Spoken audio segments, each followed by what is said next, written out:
This is going to be your weekly chakra energy check-in. If it's meant for you, it's meant for you. We're going to take a look at the energies you may be experiencing throughout your chakras. So in the comments, let me know your zodiac sign and your word of the day. So let's jump right in. We just had a new moon in Taurus. I'm really curious to know how you're feeling. When I was on live yesterday, we talked about how the energy is quite scattered. You know, it's almost odd. It's all over the place. So I am curious to know how you're doing. So let's take some overall themes and messages for this reading. And here we go. This says it all. A change in the wind. Funny that the wind would come up in this card. Where I'm located in Toronto, Canada, we're expected to have a massive storm today. There's talks of tornadoes. There's talks of hail the size of rocks, rain, severe thunderstorms. So there's definitely wind, and change. So interesting energy coming through already. Again, we know that things are changing, but it almost feels like, how do we do this? How do we get through it?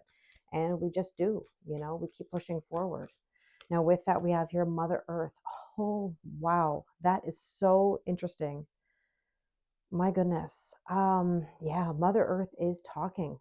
When we have storms like this, there's a change in the wind, definitely. Okay, let's see what else we need to know.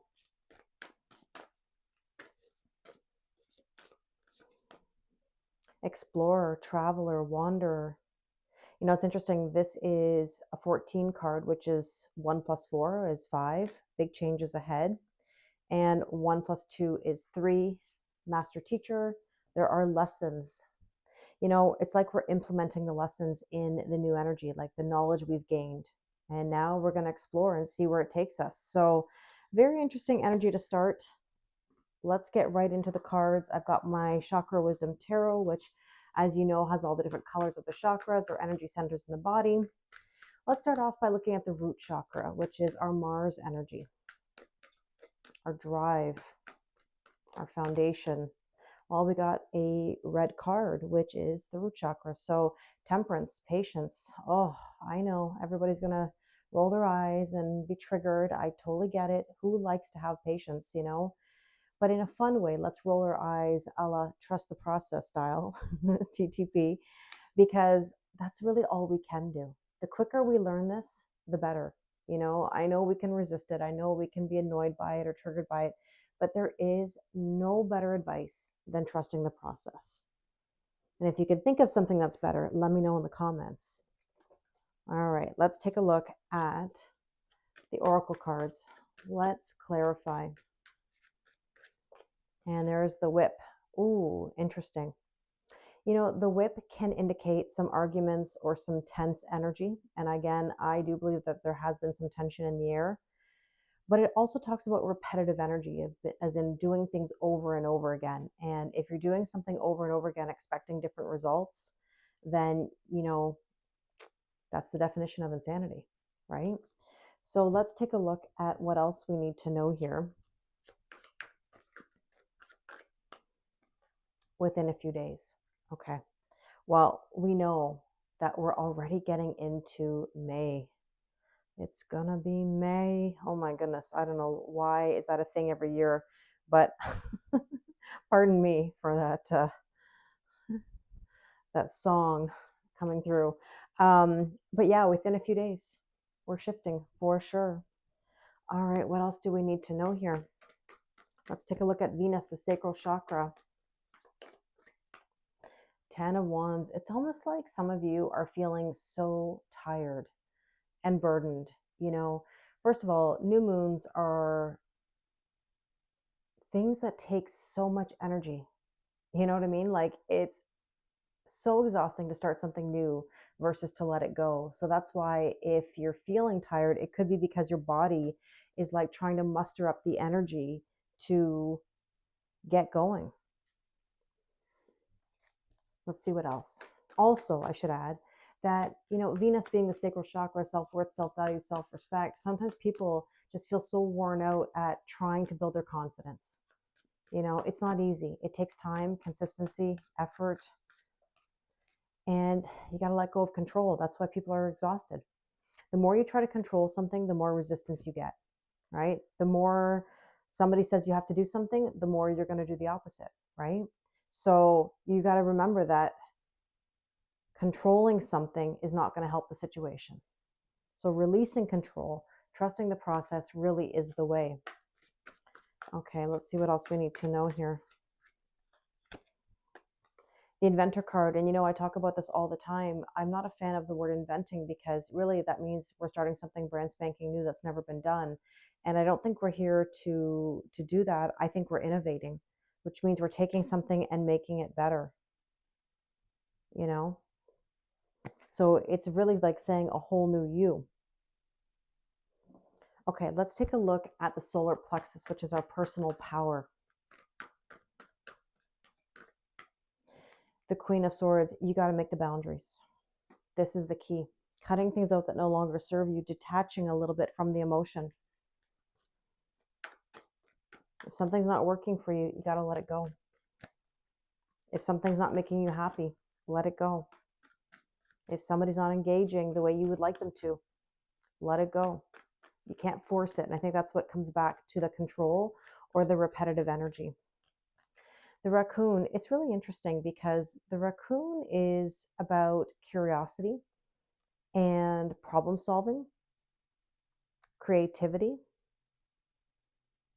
a little bit of mischievousness there too. But I would say that this is where you have to solve the problem by making the boundary. I feel like that is the only solution. It's to make the boundary. Otherwise, what else is going to work? So let's see. Let's take a look at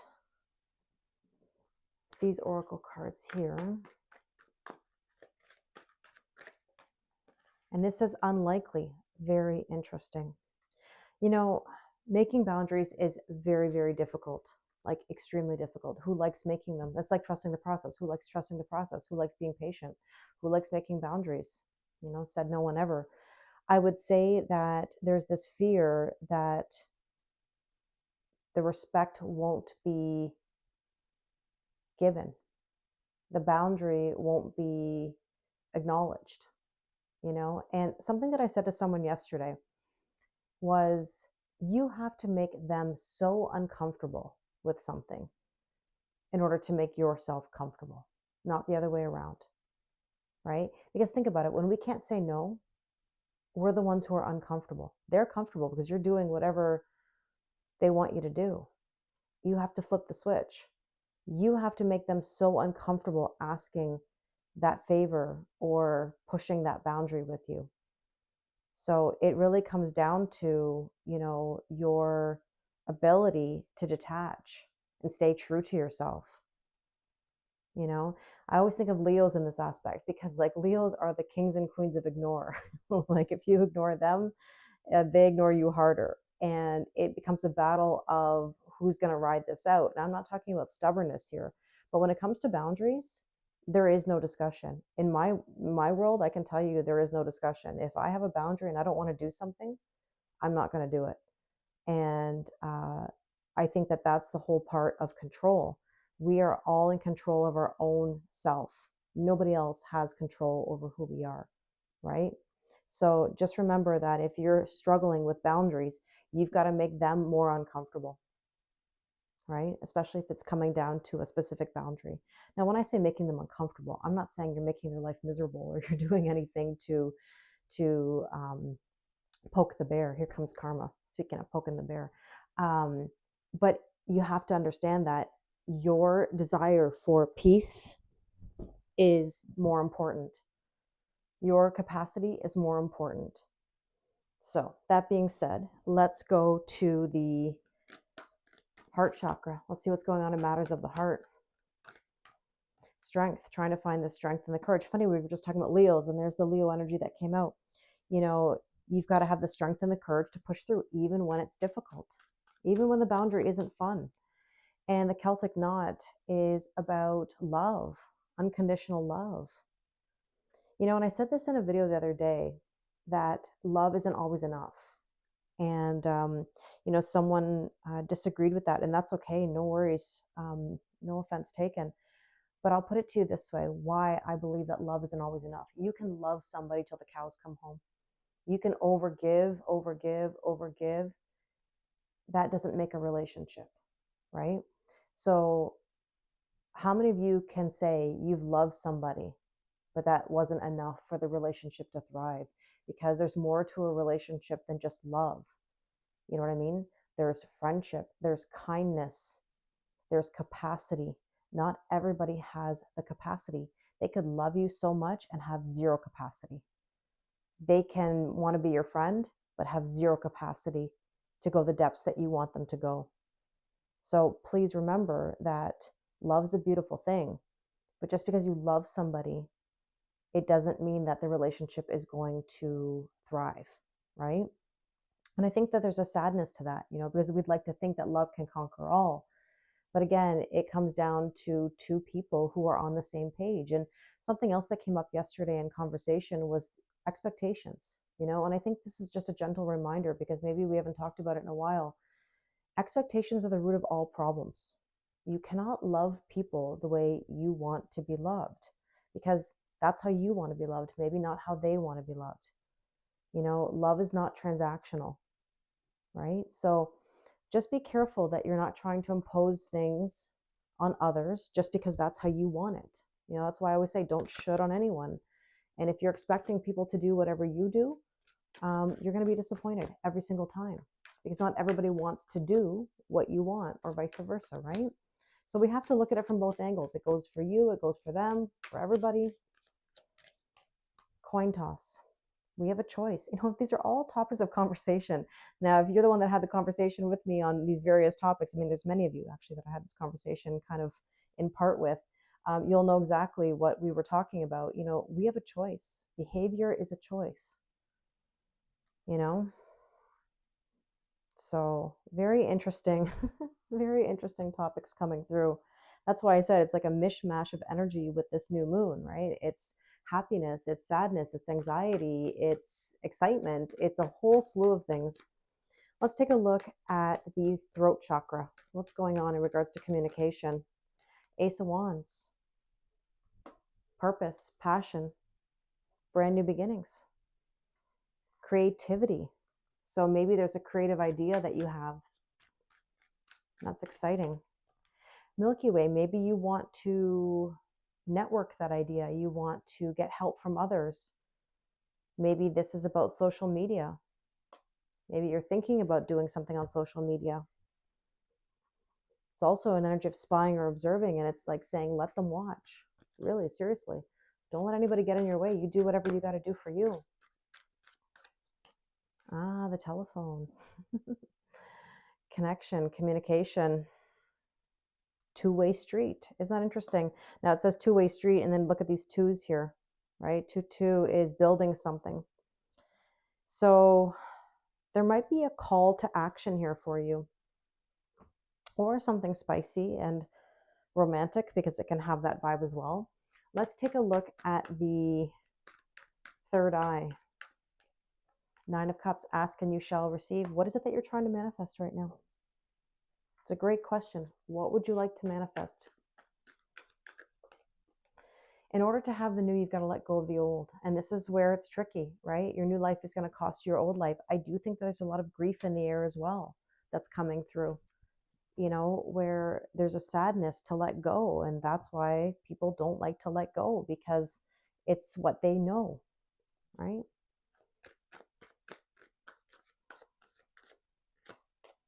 The microphone.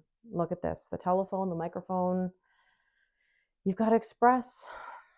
You've got to be very clear about what you want. It says speak the truth. What is the truth to you? This is, again, another conversation that came up. I've had multiple conversations about all of these topics, I think, in the last few days. And I would say that truth is subjective. Remember that, right? So your truth, when you're manifesting, you've got to put that out into the universe. Okay? So let's see. Our last chakra is the crown chakra. So the downloads that are coming through. I knew it.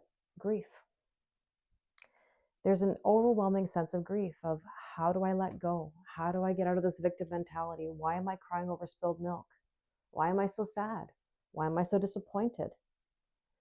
Disappointment comes from expectations. And I think that that's been really the root of a lot of these energies lately, is that we have expectations.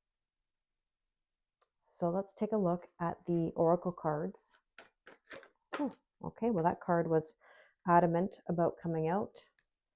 There you go. Number 22, again. This is about discovery and about a new direction, seeking truth, your truth, right? Know where you're going. You're trying to figure out where you're going, but how are you going to let in new energy if you're not releasing the old? How are you making space if you're still stuck on an old story, an old relationship, an old situation? And there's the balloons, all about ascension, having fun in your life, high vibe, relief.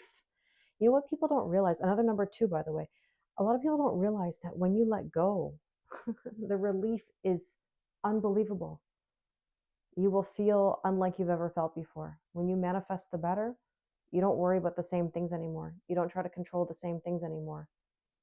Control just keeps people stuck. And so, I would say that this energy right now is asking us, where are we stuck? What are we trying to control? What is the hill that we want to die on today, essentially? Like, what battles are you picking? Is it worth that effort? Is it worth that stress? Because, again, when people tell me that things are complicated, my response is always, is it truly complicated, or are we making it complicated? Because I would probably say that 9 times out of 10, we're making it complicated because we're trying to think of all the angles. And again, another topic of conversation that came up yesterday, and that is, if we're always trying to figure out the answers, the who, what, when, where, why, and how, then really we're not trusting in the universe. We're not trusting the process. We're trying to control the process.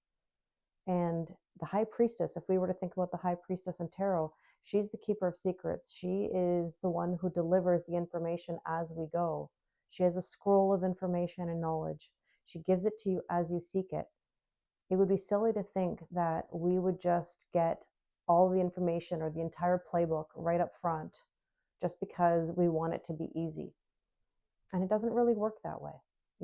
I know that we would like things to be easier on us or more clear, but that doesn't always work either.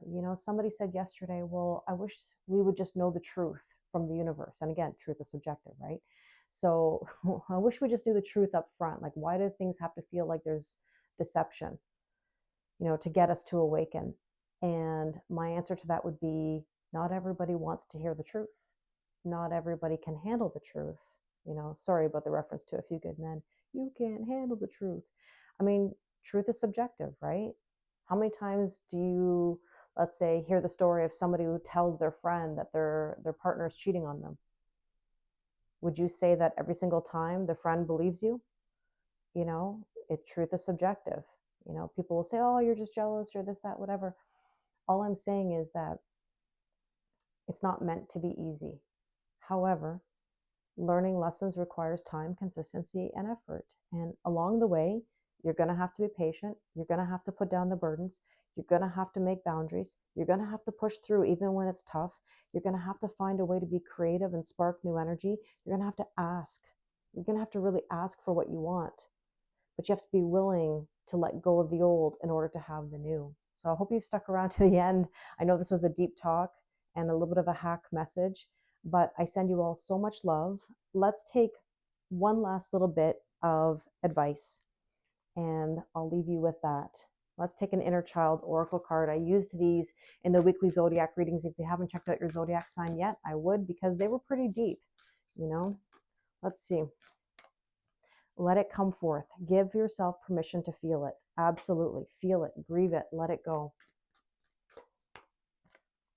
Write a letter. Write a letter to your inner child. Let the old story go. Comfort yourself. You've come so far. You've done so much on this healing journey. And it's never truly the end. Beloved, in this, everything will be okay. 100%. You've got this. I send you so much love. If you'd like to do a personal reading with me, the link is in the description box below. Thank you very much, and I wish you an amazing day.